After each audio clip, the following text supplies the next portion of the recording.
चाहिए। तो मैं स्पष्ट जानना चाहता हूं, क्योंकि इन्होंने उत्तर में भी लिखा है कि केंद्र सरकार से राशि प्राप्त होने के उपरांत भुगतान की कार्रवाई की जाएगी।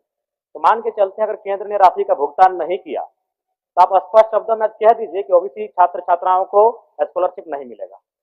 बस हम इतना जानना चाहते हैं, अगर केंद्र ने राशि का भुगतान नहीं किया तो आप देंगे कि नहीं देंगे। एक लाइन में सुझाव देना चाहूंगा कि जब तक केंद्र का अंश नहीं मिल रहा है तब तक आप तमाम छात्रों को ब्याज रहित ऋण दे दीजिए।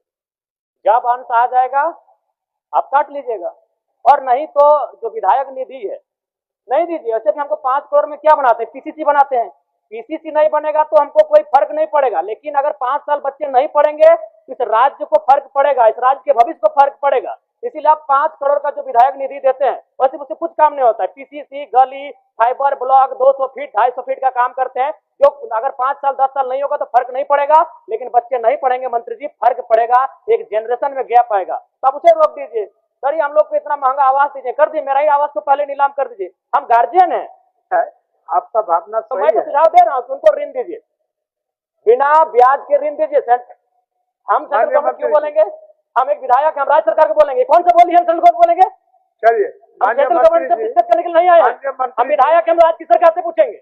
वही एक लाइन बोल दीजिए, नहीं हम कुछ नहीं, बोल दीजिए एक लाइन में कि अगर केंद्र का अंश नहीं आया तो राज्य के ओबीसी छात्रों को स्कॉलरशिप नहीं देंगे।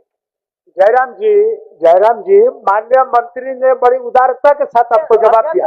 एक मिनट महोदय, आदरणीय मंत्री जी से भी हम कहेंगे 1 साल से ज्यादा हो चुका है। हाँ ठीक है, विलंब के लिए मंत्री जी को भी दुख है, तकलीफ है, और उन्होंने इसको भुगतान कराने की दिशा में विप पत्र लिख चुके हैं। क्या बच्चों हम बोल रहे हैं, तब तक ऋण दे दीजिए ना, बिना ब्याज पर ऋण दे दीजिए। अब माननीय मंत्री जी बताएंगे इनका विकल्प माननीय मंत्री क्या है? बिना ब्याज पर ऋण दीजिए, और जब केंद्र का अंश आएगा जब आप स्कॉलरशिप दीजिएगा आप काट लीजिए।